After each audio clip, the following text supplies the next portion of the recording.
مجھے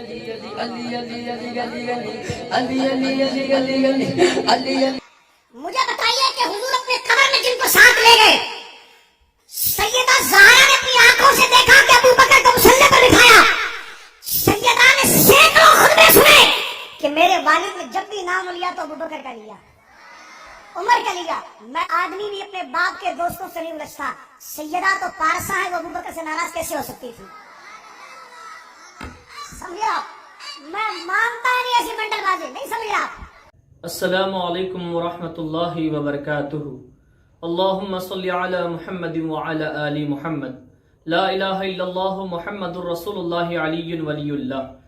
ناظرین و سامعین اکرام، ایک پاکستان کے مولوی مظفر شاہ کی آپ نے بکواس سنی۔ وہ یہ کہہ رہا تھا کہ نبی پاک صلی اللہ علیہ وآلہ وسلم نے خود حضرت ابو بکر رضی اللہ عنہ کو اپنی قبر مبارک میں لے گئے۔ استغفر اللہ، نعوذ باللہ من ذالک۔ یہ نبی پاک صلی اللہ علیہ وآلہ وسلم پر بہتان جھوٹ ہے۔ اب اس کے میں دلائل آپ کے سامنے پیش کروں۔ سب سے پہلے عقلی دلیل سن لیجئے کہ حضرت ابو بکر رضی اللہ عنہ کی مزار کیا رسول اللہ صلی اللہ علیہ وآلہ وسلم کی مزار کے اندر ہے؟ کیا رسول اللہ صلی اللہ علیہ وآلہ وسلم نے حضرت ابو بکر رضی اللہ عنہ کو اپنی قبر مبارک کے اندر لیا ہے، یا آپ کی قبر مبارک بازو میں ہے؟ میں نے بڑے بڑے اکابر علماء سے سنا ہے کہ رسول اللہ صلی اللہ علیہ وآلہ وسلم کی قبر مبارک کے بازو میں حضرت ابو بکر کی قبر ہے۔ تو یہ بات اس کی عقلی دلیل سے غلط ثابت ہو گئی کہ رسول اللہ صلی اللہ علیہ وآلہ وسلم نے ابو بکر کو اپنی قبر میں نہیں لیا۔ ہاں، اب اگر ہم ان پر اعتراض کریں گے کہ حضرت ابو بکر کو حضور پاک صلی اللہ علیہ وآلہ وسلم نے اپنی مزار مبارک میں نہیں لیا، یہ بات من گھڑت ہے، جھوٹی ہے، تم نے رسول اللہ صلی اللہ علیہ وآلہ وسلم پر جھوٹ باندھ کر رسول اللہ صلی اللہ علیہ وآلہ وسلم کی توہین کی ہے۔ ہم جب یہ اعتراض ان پر کریں گے، ان کو جواب دیں گے، تو ہو سکتا ہے شاید وہ یہ حدیث پیش کریں جو کہ ہمارے نزدیک موضوع من گھڑت ہے، انتہا درجے کی موضوع حدیث ہے۔ وہ کیا؟ وہ یہ کہتے ہیں کہ جب حضرت ابو بکر رضی اللہ عنہ کا وصال ہوا تو انہوں نے وصیت کی تھی اپنی حیات میں کہ جب میرا انتقال ہو جائے تو میرا جنازہ رسول اللہ صلی اللہ علیہ وآلہ وسلم کی بارگاہ میں لے کر جانا اور وہاں پر رکھ دینا، رسول اللہ صلی اللہ علیہ وسلم سے اجازت لینا کہ ابو بکر آپ کے پاس دفن ہونا چاہتے ہیں، رسول اللہ اگر اجازت دیں تو دفن کر دینا، ورنہ مجھے عام مسلمانوں کے قبرستان میں دفن کر دینا۔ واقعی آپ لوگ سنے ہوں گے، میں نے مفہومی انداز میں سنایا ہے، الفاظ میں اس کے تبدیلی ہو سکتی ہے۔ ناظرین، پھر اب اندر سے آواز آتی ہے کہ حبیب کو حبیب کے پاس لا لو، اور بڑے ہی شور اور زور سے اس کو جو ہے کچھ علماء جو ہے بیان کرتے ہیں۔ اب یہ واقعے کا آپریشن میں آپ کے سامنے کرتا ہوں، اس کی حقیقت آپ کے سامنے بیان کرتا ہوں۔ یہ اس کو بڑے ہی زور و شور سے بیان کرتے ہیں یہ لوگ، اور ان کا عقیدہ نظریہ یہ ہے کہ جو حدیث صحاح ستہ میں آ جائے، بخاری اور مسلم میں آ جائے، شیخین نے اس کو بیان کیا ہو، بخاری مسلم کی اگرچہ کہ وہ متفقن علیہ حدیث کیوں نہ ہو، ان کے عقیدے کے خلاف آ جائے تو وہ اس کو بنڈل کہتے ہیں، وہ اس کا انکار کر دیتے ہیں۔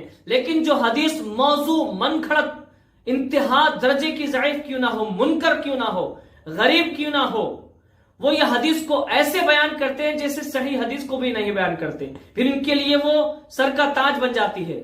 ایسے ان کا گندا عقیدہ ہے۔ ناظرین و سامعین اکرام، یہ جو حضرت ابو بکر کا واقعہ ہے کہ ان کے جنازے کو رسول اللہ کی بارگاہ میں لایا گیا اور اجازت طلب کی گئی اور انہوں نے وصیت کی۔ اب یہ حدیث جنہوں نے بیان کیا ہے، انہوں نے اس حدیث کے بارے میں کیا کہا؟ امام ابن عساکر تاریخ دمشق، اس میں وہ بیان کرتے ہیں، یہ حدیث روایت کر کے کہتے ہیں ھذا منکر، یہ کیا ہے؟ حدیث یہ منکر ہے۔ وراویہ ابو طاہر موسیٰ بن محمد بن عطا المقدسی عبد الجلیل مجہول۔ یہ جو راویوں کے نام ہیں یہ سب کیا ہیں؟ یہ مجہول ہیں۔ آپ دیکھیں یہاں پر جنہوں نے بیان کیا ہے انہوں نے کہا کہ اس میں جو راوی ہیں وہ سب کیا ہیں؟ وہ کذاب ہیں، جھوٹے ہیں۔ اور بالخصوص ابو طاہر موسیٰ بن محمد عطا المقدسی کے بارے میں کہا گیا یہ حدیث سے گھڑنے والا ہے، یہ جھوٹی حدیث سے گھڑتا تھا یہ۔ اس کے بعد میں اسی حدیث کے تحت امام موسیٰ بن سہل علیہ الرحمہ المتوفا 262 ہجری، انہوں نے کہا اشہد علیہ، میں گواہی دیتا ہوں اس بات پر، انہ کان یکذب، کہ یہ جھوٹی حدیثیں بیان کرتا تھا۔ اتنے بڑے اپنے وقت کے جو ہے جرح تعدیل کے امام وہ کہتے ہیں، یہ کس میں لکھا ہے؟ الجرح والتعدیل لابن ابی حاتم، جلد 8 صفحہ نمبر 161۔ اس کے بعد میں حضرت ابو زرعہ اور رازی علیہ الرحمہ المتوفا 264 ہجری، انہوں نے کہا کانا یکذبو، یہ جھوٹی حدیثوں کو بیان کرنے والا یہ جھوٹا تھا۔ کون؟ ابو طاہر موسیٰ بن محمد بن عطا المقدسی۔ جھوٹی روایت جتنے بھی یہاں پر نام لے گئے یہ سب مجہول ہیں اور جھوٹی روایتیں کرنے والے ہیں۔ پھر ایک مقام پر اور بیان کیا جاتا ہے، امام ابو حاتم الرازی علیہ الرحمہ المتوفا 277 ہجری، وہ کہتے ہیں یکذب و یاتی بالاباطل، یہ جھوٹی اور باطل حدیثیں بیان کرنے والا تھا۔ اللہ اکبر۔ پھر اس کے بعد ایک اور مقام پر، کتاب کا نام ہے الضعفاء الکبیر للعقیلی، جلد 4 صفحہ نمبر 169، امام عقیلی علیہ الرحمہ المتوفا 322 ہجری، انہوں نے کہا حدثوا عن الثقات بالبواطیل فی الموضوعات، یہ ثقہ راویوں سے جھوٹی اور باطل حدیثیں گھڑنے والا تھا موضوعات میں، یہ یعنی کہ یہ موضوع من گھڑت حدیثیں ثقہ راویوں کے نام لے کر بیان کرنے والا، اتنا بڑا جھوٹا تھا یہ کہ لوگ اس کی بات کو یقین کر لیں کہ ثقہ راویوں کے نام لیتے۔ اللہ اکبر، اتنا بڑا شاطر تھا یہ۔